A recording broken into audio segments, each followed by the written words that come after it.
सरदार वल्लभ भाई पटेल समय पर ही त्वरित निर्णय लेते थे, निर्णय को क्रियान्वित करते थे अथवा कराते थे। तुष्टीकरण उनके शब्दकोश में था ही नहीं। उनके लिए व्यापक जन कल्याण और राष्ट्र हित सदा ही सर्वोपरि रहे थे। इस हेतु मनुहार, ढील या समझौता नहीं, लेकिन कठोर कार्रवाई से वे कभी नहीं चूकते थे।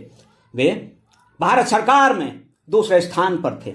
वे देश के प्रधानमंत्री नहीं थे, लेकिन दूसरे स्थान पर रहते हुए भी राष्ट्र हित में निर्णय और उसके क्रियान्वयन के लिए वे कभी भी पीछे नहीं रहे।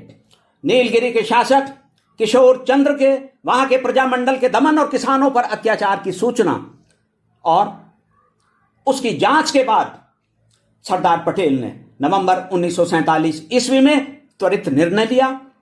इस प्रकार वहां की जनता को दमन और अत्याचारों से तो मुक्ति दिलाई ही, राज्य का संघ में विलय भी सुनिश्चित किया। ऐसी ही स्थिति फरीदकोट में भी उत्पन्न हुई थी। वहां के शासक राज्य के भारतीय संघ में विलय के लिए कई प्रकार की कठिनाइयां उत्पन्न कर रहे थे। सरदार वल्लभ भाई पटेल ने नीलगिरी की ही भांति फरीदकोट में भी दृढ़तापूर्वक निर्णय लेकर कार्रवाई की और अंततः वह राज्य अगस्त 1948 ईस्वी में पेप्सू का भाग बन गया था।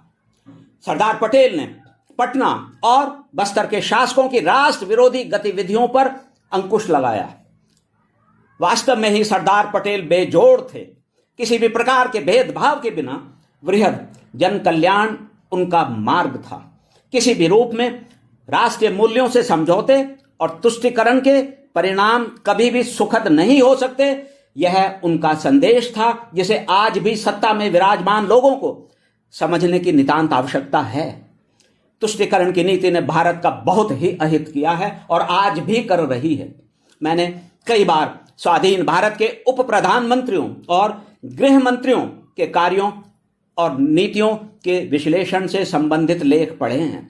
सभी का अंतिम निष्कर्ष यही रहा है कि किसी भी उप प्रधानमंत्री की तुलना सरदार पटेल से नहीं हो सकती। भारत का कोई भी गृह मंत्री सरदार पटेल जैसा नहीं हुआ।